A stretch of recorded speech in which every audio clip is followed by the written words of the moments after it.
let's look at example number 1. These are different types of STAAR questions that you might see when you're looking at the coordinate grid. So number 1 says 4 points are graphed on the coordinate grid. So these are our points over here. It says which point is best represented by the ordered pair -5.5, 2. So again, I want us to get used to thinking our x comes first and then our y. So first thing we need to do is we need to go to -5.5 on our x. And remember, we walk before we go in our elevator. And this is a negative, so we start at our ordered pair and we're going to go to -5. So 1, 2, 3, 4, 5. And then it is 0.5, which is another half. So we go right in between the 5 and the 6. And then I go +2, which I go up 2, which would give me right here. So point R is the one that is best. So again, if I have a negative decimal, I start by going to -5. 0.5 is half, so I go a little bit more and then I go up because it's a +2. Example number 2, Bailey graphed point G. So you're looking at point G right here on the coordinate grid. She will graph point H at a location 6 units away. Which ordered pair could represent the location of point H? So we are looking at point G and they want 6 units away. And when we are thinking on a coordinate grid, that means we have to go up, down, left, or right.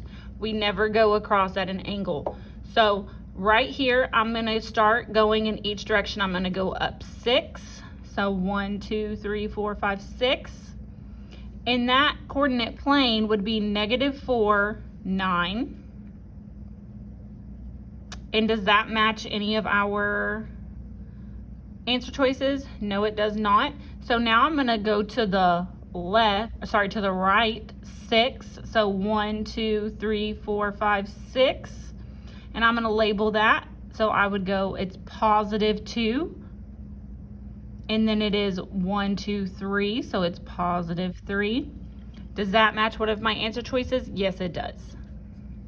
So again, if it's talking about units away, I start at the point it's talking about and I go up, see if it matches, right, see if it matches. If that one didn't match, I could go down and to the left. But we always go in a straight line, up, down, left, or right, never across at an angle. Example number 3, it says which ordered pair describes a point that is located 3 units to the left of the origin and 5 units above the x-axis. So we have some very important vocabulary. First, it says 3 units to the left of the origin. And remember, the origin is the middle. And then 5 units above the x-axis. So we can use this grid to kind of help us. We always start at the origin and I go left and right first. So it said 3 units to the left. Left is this direction. We have left and right.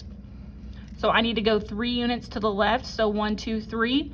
That is a -3. So that is our first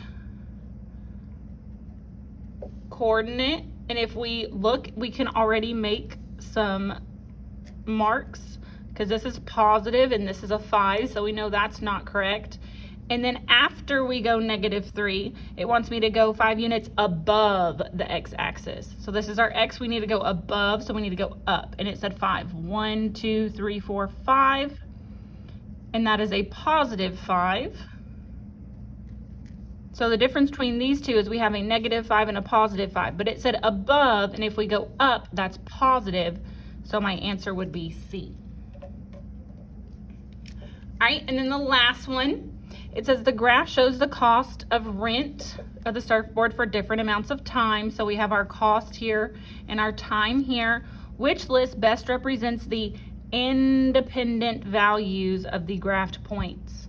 So independent, if we don't remember what independent is, we look at the front. Independent is my x, always my x. So if we look here, my independent is my x values. So that means we're gonna look at our points and go down and look where they hit on my x. So my point here, my x is 1. My point here, my x is 2.